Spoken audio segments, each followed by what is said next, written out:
আসসালামু আলাইকুম everyone, welcome to Arisha lifestyle.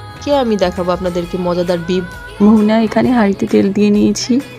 তেল গরম হওয়ার পরে আমি সব রকমের মশলা দিয়ে নিচ্ছি।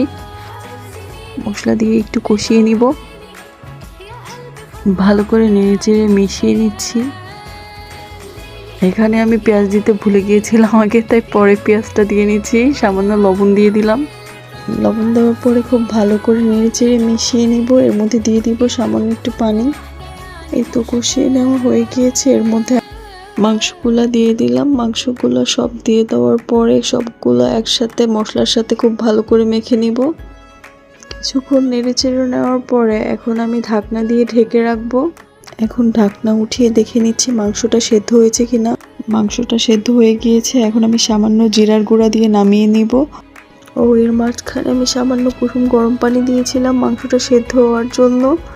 আর এটা